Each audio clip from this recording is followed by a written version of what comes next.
Hello students, wish you a happy, very good morning.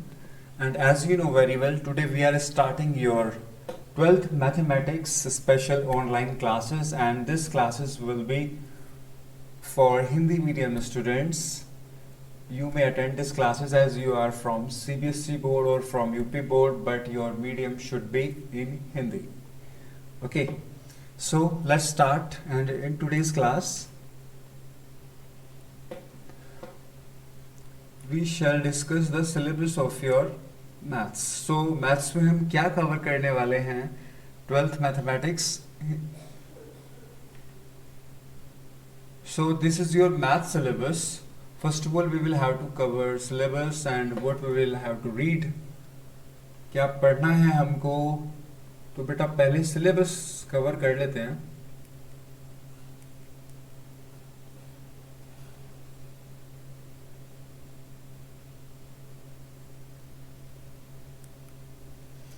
Okay, your first chapter is relation and function. संबंध and फलन, फलन बोलेंगे इसको हिंदी में. नेक्स्ट संबंध एंड फलन. ये आपने 11th में भी थोड़ा पढ़ा है बेटा कि फलन क्या होता है, फंक्शन क्या होता है, इसके बारे में पढ़ा है. उसी से रेज्यूम करेंगे हम 11th से ही. और कोई प्रॉब्लम नहीं अगर आपको 11th में ये समझ नहीं आया, देयर इज नो प्रॉब्लम, ठीक है. बट आप इसको अब अच्छे से पढ़ेंगे. ओके, क्योंकि 12th हैं, बोर्ड्स हैं, तो इसको आप अच्छे से पढ़ेंगे ताकि अच्छे से समझ आ जाए. नेक्स्ट चैप्टर के बारे में बात करते हैं, प्रतिलोम त्रिकोणमितीय फलन. बेटा ट्रिग्नोमेट्री, ट्रिग्नोमेट्री आप पढ़ते आ रहे हैं क्लास 9th से 10th से. Okay, sine x, cos x, ten x, और उसी के रिलेटेड कुछ फंक्शन भी हमने 11th में पढ़े थे, वहीं से रेज्यूम करेंगे ट्रिग्नोमेट्रिक फंक्शन. लेकिन वो किस तरह के होंगे, वो नॉर्मल ट्रिग्नोमेट्रिक फंक्शंस थे, इस बार इनवर्स में होंगे. फॉर एग्जाम्पल बेटा जैसे नॉर्मल होता है साइन एक्स, क्या होता है साइन एक्स, तो ये बोल रहा है इनवर्स. बेटा इस बार इन के बारे में भी पढ़ेंगे. ये होता है इनवर्स, ठीक है. इनवर्स का मतलब अपोजिट आप बोल सकते हो. तो साइन एक्स का इनवर्स साइन इनवर्स एक्स. तो इसमें बहुत सारी चीजें देखेंगे, ग्राफ के फंक्शन पे देखेंगे, कुछ ट्रिग्नोमेट्रिक कैलकुलेशन के बेसिस पे देखेंगे.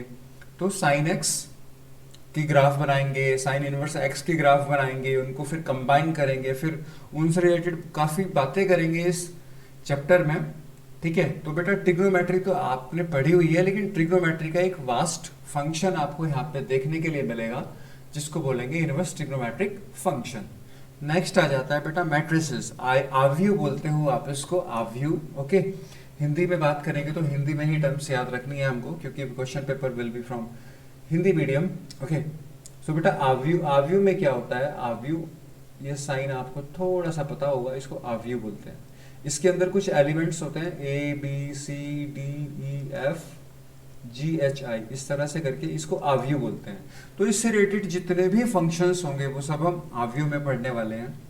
नेक्स्ट देखते हैं बेटा सारणिक. सारणिक बहुत सारा यूज होगा मैथमेटिक्स में. सारणिक को इससे डिनोट करते हैं, आव्यूह को तो ब्रैकेट से डिनोट करते हैं, और सारणिक को तो लाइन से डिनोट करते हैं. तो बहुत कुछ पढ़ने वाले हैं सारणिक में. नेक्स्ट कॉन्टिन्यूटी एंड डिफरेंशिएबिलिटी, जिसको बोलते हैं सांत्यता तथा अवकलनीयता, अवकलन बोलते हैं सिंपल वे में, ठीक है बेटा, अवकलनीयता। वैसे डिफरेंशिएशन बोलेंगे हम इसको, क्या बोलेंगे, डिफरेंशिएशन। शुद्ध हिंदी यूज नहीं करते कभी भी इतनी ज्यादा, ठीक है, बस हमें तो पता होना चाहिए इसका मीन्स ये है, तो हम डिफरेंशिएशन डिफरेंशिएशन या अवकलन बोलेंगे यहाँ पे, ठीक है, ये तो शुद्ध हिंदी में लिखा हुआ है। तो बेटा पहले हम कॉन्टिन्यूटी के बारे में पढ़ेंगे, सांत्यता के बारे में पढ़ेंगे और फिर अवकलनीयता के बारे में पढ़ेंगे। डिफरेंशिएशन क्या होता है आपने थोड़ा सा देखा होगा, D upon D X of X, तो ये क्या होता है, ठीक है, एक्स की power N equal N X की पावर एन माइनस वन। तो ये कुछ हम पढ़ेंगे यहाँ पे डिफरेंशिएशन के बारे में। और बेटा चैप्टर 6 होगा एप्लीकेशन ऑफ डेरिवेटिव्स। जो हमने डिफरेंशिएशन पढ़ा है, अवकलन पढ़ा है, अवकलन के कहाँ कहाँ पे यूजेस होंगे, कहाँ कहाँ पे एप्लीकेशन होंगे, उसके बारे में चैप्टर नंबर 6 में पढ़ेंगे। अवकलन के अनुप्रयोग, जिसको हम बोलते हैं application of derivatives, uses of differentiation. तो बेटा चैप्टर नंबर 1 से चैप्टर नंबर 6 तक हम जो पढ़ने वाले हैं वो पार्ट 1 में पढ़ने वाले हैं। पार्ट 1, 2 बुक्स होंगी आपकी मैथमेटिक्स की 12th में, ओके, पार्ट 1 और पार्ट 2, भाग 1 और भाग 2। तो बेटा भाग 1 में हम इन चैप्टर 1 to 6 के बारे में बात करेंगे पार्ट 1 में, ठीक है बेटा। तो सिंपल सा मैंने ओवरव्यू दिया आपको, सिलेबस के बारे में बताया कि हम क्या पढ़ने वाले हैं अपने आने वाले लेक्चर्स में। तो हमें पहले ये पता होना चाहिए कि हमें पढ़ना क्या क्या है, ठीक है बेटा। फिर नेक्स्ट आते हैं बेटा इंटीग्रल्स या इंटीग्रेशन बोलेंगे, इसको समाकलन बोलते हैं। तो जस्ट जो डिफरेंशिएशन है उसी का अपोजिट इंटीग्रेशन है, आप ऐसा कह सकते हैं। जो चीजें डिफरेंशिएशन में सीखोगे, डिफरेंशिएशन का अपोजिट करेंगे तो इंटीग्रेशन आएगा, और इंटीग्रेशन का डिफरेंशिएशन करेंगे तो डिफरेंशिएशन आएगा, ओके। तो चैप्टर नंबर 7 में हम समाकलन पढ़ने वाले हैं। फिर जैसे हमने समाकलन पढ़ने के बाद समाकलन के एप्लीकेशंस देखे थे, समाकलन के यूजेस देखे थे, अनुप्रयोग देखे थे, इसी तरह से चैप्टर 8 में समाकलन के अनुप्रयोग देखेंगे हम लोग, ठीक है बेटा, ओके। समाकलन के अनुप्रयोग चैप्टर नंबर 9 में बेटा अवकल समीकरण, जो डिफरेंशिएशन आपने पढ़ा था उससे रिलेटेड कुछ इक्वेशंस होती हैं जिनको हम बोलते हैं डिफरेंशियल इक्वेशन या अवकलन समीकरण, अवकलन समीकरण। तो हम अवकलन समीकरण के बारे में जानेंगे चैप्टर नंबर 9 में, चैप्टर नंबर 9 में, ठीक है बेटा, ओके। फिर चैप्टर नंबर 10, चैप्टर नंबर 10 बेटा आपने फिजिक्स में 2 चीजें पढ़ी होंगी, वेक्टर और स्केलर, जैसे सदिश राशि और अदिश राशि। तो बेटा एक आपका 12th में ही एक मैथ्स का पार्ट है vector, okay, vector algebra, vector algebra. तो बेटा वेक्टर अलजेब्रा के बारे में हम पढ़ेंगे चैप्टर नंबर 10 में, ओके। वेक्टर क्या होता है, वेक्टर क्या होता है, ध्यान दो बेटा, जिसका रिजल्ट भी होता है, जिसका परिणाम भी होता है, और परिणाम के साथ साथ इसकी दिशा भी होती है, उसको हम वेक्टर बोलते हैं। तो सभी चीजें यहाँ पे मैटर करेंगी बेटा, परिणाम के बारे में बात करेंगे, दिशा के बारे में बात करेंगे, और बहुत वास्ट में पढ़ेंगे इसको, बहुत डिटेल में पढ़ेंगे वेक्टर अलजेब्रा को। तो अभी के लिए बस इतना ही देखना है कि वेक्टर क्या होता है। वेक्टर में परिणाम और दिशा दोनों होते हैं, जबकि स्केलर में या अदिश में सिर्फ परिणाम होता है, इतना पता होना चाहिए आपको। Chapter number 11 3 dimensional geometry.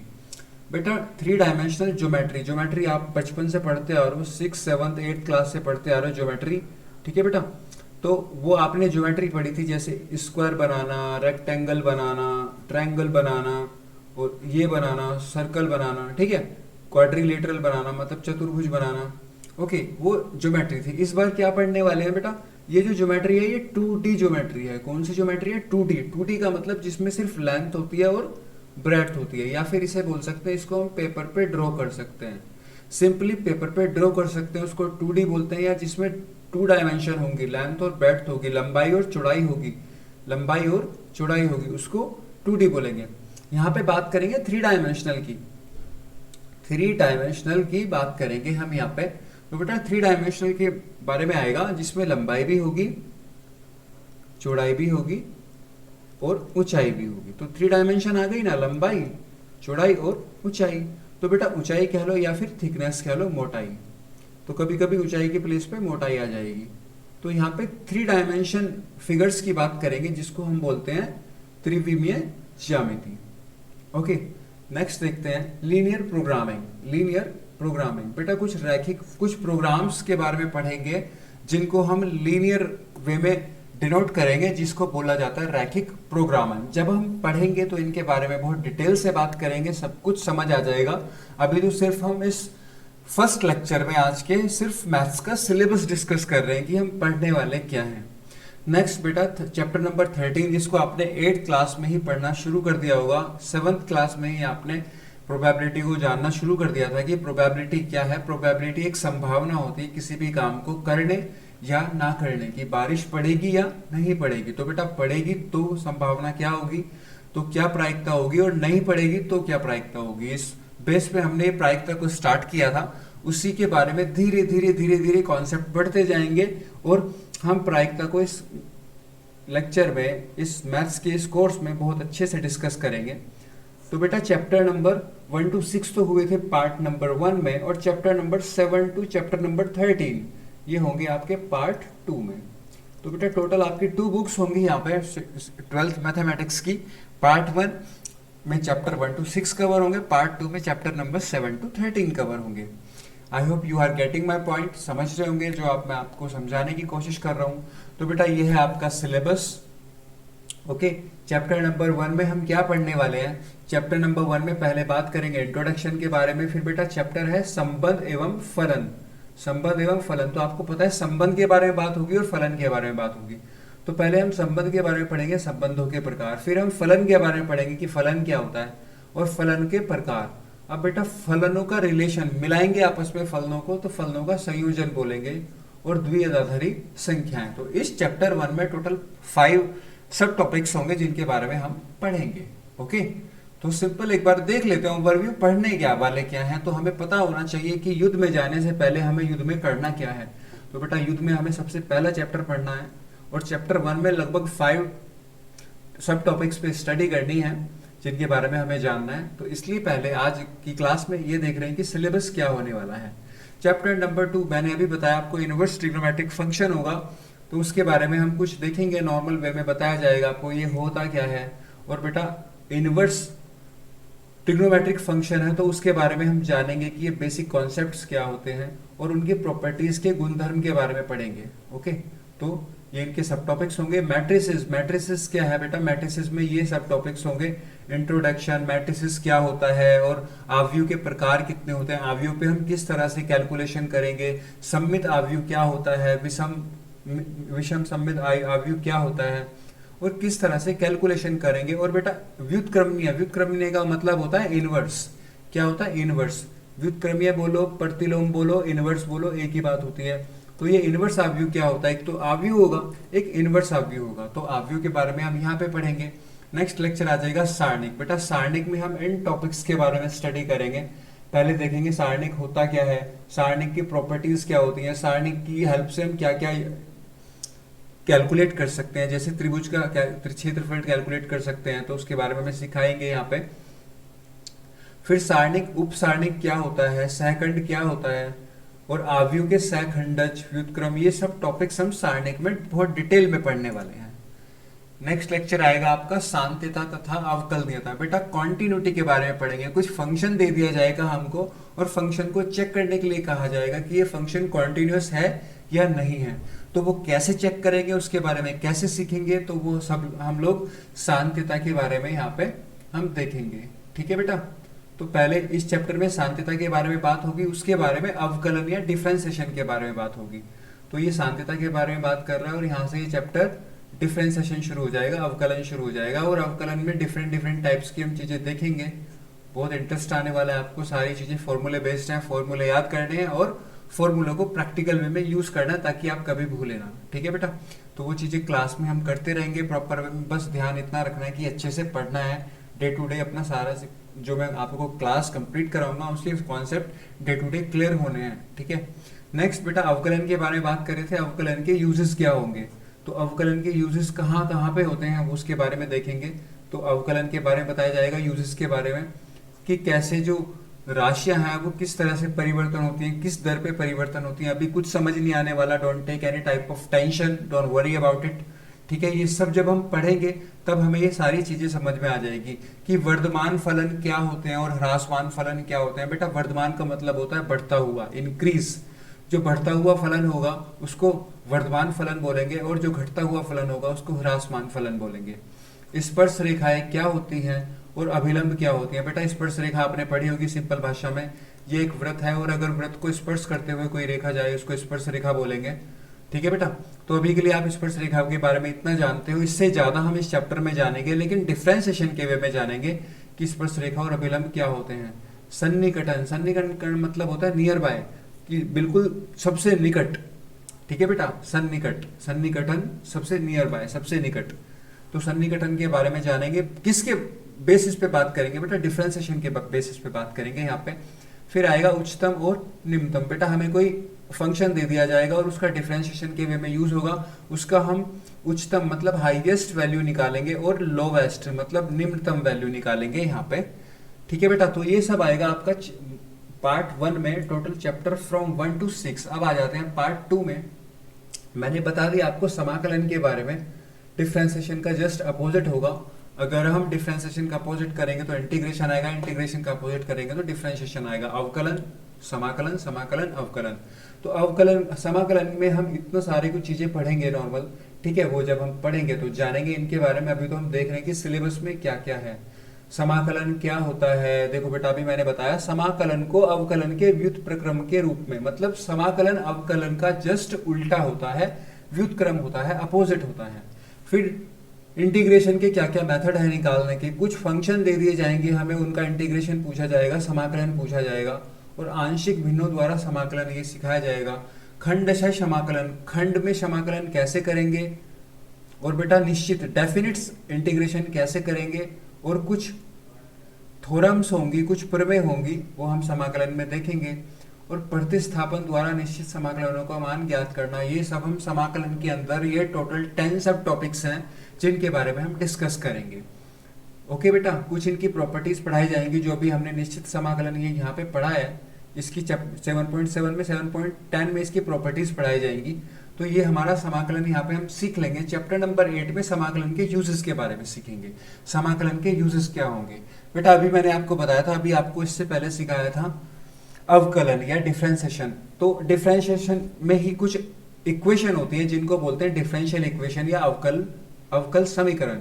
तो अवकल समीकरण हमें दे दी जाएंगी, अवकल समीकरण में हम यहाँ पे सॉल्व करेंगे उनको, उनके सॉल्यूशन निकालेंगे और डिफरेंट टाइप से सॉल्यूशन निकालेंगे। बहुत सारी चीजें हम पढ़ेंगे इसमें अवकल समीकरण में, तो जब आएगा इसको तब देखेंगे। अभी के लिए कि एक अवकल समीकरण हमारा टॉपिक है और अवकल समीकरण में हम अभी टोटल 5 सब टॉपिक्स पढ़ने हैं। नेक्स्ट आ जाएगा बेटा आपका वेक्टर अलजेब्रा। वेक्टर अलजेब्रा में आपको मैंने बता दिया है कि ये एक वेक्टर से रिलेटेड कुछ बातें होंगी, इसमें रिजल्ट भी होगा, परिणाम भी होगा और दिशा भी होगा।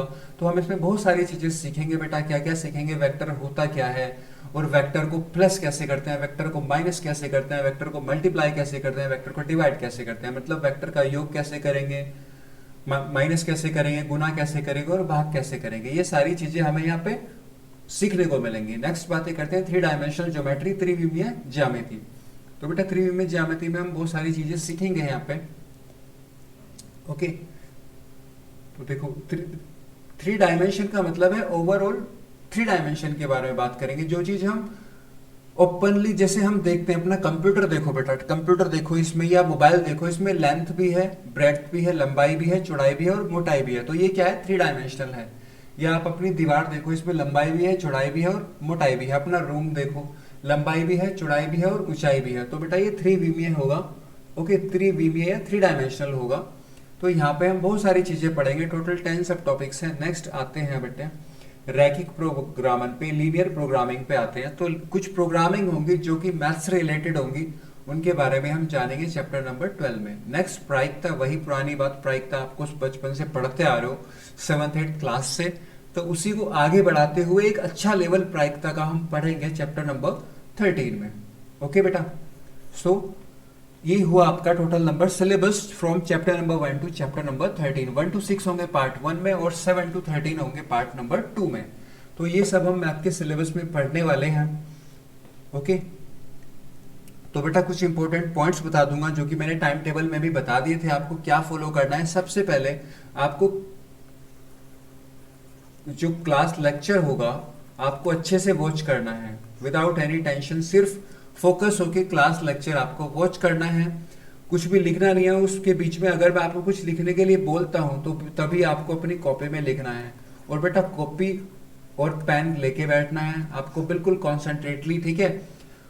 और क्लास के बाद अगर क्लास में कुछ इंपॉर्टेंट मैं लिखने के लिए बोलता हूं तो वो आपको लिखना है, अदरवाइज मेरे साथ साथ रिपीट करना है। पहले आपको क्लास को अच्छे से समझ लेना है। क्लास को अच्छे से समझने के बाद जब क्लास का टाइम खत्म हो जाएगा उसके बाद आपको क्लास नोट्स प्रोवाइड कर दिए जाएंगे। मतलब जो मैं क्लास में पढ़ाऊंगा वही आपको क्लास नोट्स में देखने के लिए मिलेगा। बेटा एक बार फिर से क्लास नोट्स को अच्छे से समझना है, तब आपको अच्छे से एक एक चीज समझ आ जाए। समझने के बाद फिर आप क्लास नोट्स से अपनी कॉपी में अच्छे से नोट्स बनाएंगे, बहुत ही प्रॉपर वे में, बहुत ही अच्छे वे में नोट्स बनाएंगे अपनी कॉपी में। कॉपी में तब लिखना है जब आपको बहुत अच्छे से समझ आ जाए। बेटा अगर समझ ही नहीं आया तो लिख के क्या करना करेंगे हम, और उसका बेनिफिट क्या होगा। तो सबसे पहले समझेंगे और समझने के बहुत अच्छी तरीके से बाद हम कॉपी में लिखेंगे, ठीक है बेटा। आज तक बच्चे उल्टा करते आए हैं, बस कॉपी में लिख लो, होमवर्क कंप्लीट कर लो, ऐसा कर लो वैसा कर लो, कोई बेनिफिट नहीं होने वाला। सबसे पहले अपने माइंड से अच्छे से समझो। अगर हम कोई चीज़ हम अच्छे से समझ गए हैं तो हम उसको लिख भी सकते हैं। सपोज आपको साइकिल चलाना आता है, अगर आपको साइकिल चलाना आ गया अच्छे से तो आप साइकिल चलाने के बारे में आराम से 5-6 पेज भर सकते हो। तो सबसे पहले हमें समझना है, उसके बाद कॉपी में लिखना है। कुछ बच्चे अपोजिट चलते हैं, उल्टा चलते हैं, उससे कुछ नहीं होने वाला, ठीक है बेटा। वो आप स्कूल में करते आए हो और उसका रिजल्ट भी आप देखते आए हो। कुछ चीज़ें समझ में आती थी, कुछ चीज़ें नहीं समझ में आती थी। तो हमें अच्छे से समझना है और उसके बाद कॉपी में लिखना है, ये आप ध्यान में रखना है, ठीक है बेटा। तो आज हम बात कर रहे हैं सिर्फ सिलेबस के बारे में, ठीक है बेटा। सैटरडे और संडे को लॉकडाउन था, इसलिए मैंने आपको कोई ऐसा लेक्चर नहीं लिया, ठीक है बेटा। तो आज मैं सिलेबस के बारे में बात कर रहा हूँ। अपनी कॉपी पेन वगैरह सब मार्केट से परचेज कर लेना अच्छे से, और अच्छे से proper day to day notes बनाना अपनी कॉपी में, अच्छे से रिवाइज करना उनको। सभी चीजें मैं आपको लेक्चर में गाइड करता रहूंगा, बट डे टू डे जो टास्क है वो फिनिश होता रहना चाहिए। आज का लेक्चर के कॉन्सेप्ट्स आज ही क्लियर करो अच्छे से, वो माइंड में आज ही सेट करो, आज ही उनका होमवर्क कंप्लीट करो। कुछ ज्यादा नहीं टाइम लगने वाला, आधे घंटे का लेक्चर होगा, 5 मिनट का रिवीजन होगा और 10 मिनट में आप कॉपी में लिख लोगे वो सारा का सारा लेक्चर। ज्यादा कुछ टाइम नहीं लगेगा, ठीक है बेटा। ओके, तो कल से हम प्रॉपर क्लासेस स्टार्ट करने वाले हैं और आपका चैप्टर नंबर 1 ओके फंक्शन कल से स्टार्ट होने वाला है ये, ठीक है बेटा।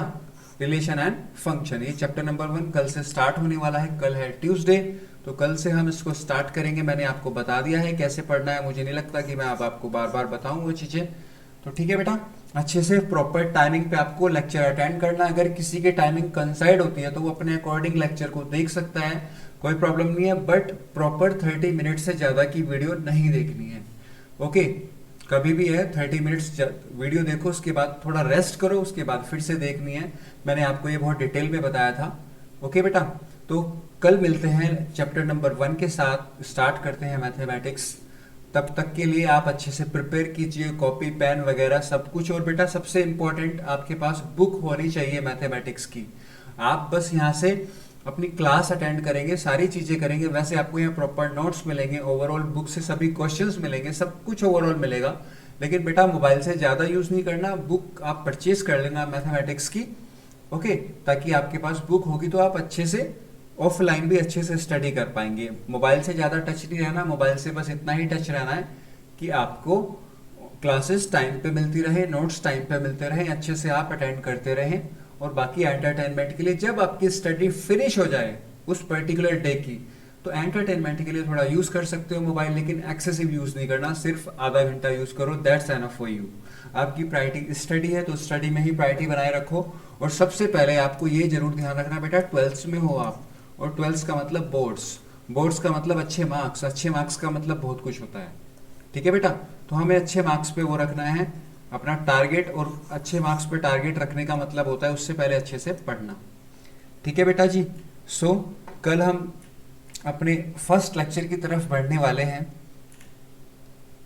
ओके, सो बेटा thank you so much for all the students who attended this lecture attentively, thank you so much. तो बेटा मिलते हैं कल सेम टाइम, जो भी आपका लेक्चर का टाइम है उस टाइम आपको ये क्लास मिलेगी। और क्लास के बाद क्या करना है वो सब मैं आपको डिटेल में ऑलरेडी बता चुका हूँ। So it's enough for today, nice meeting you for your first lecture of mathematics. Have a great day, tata, bye bye.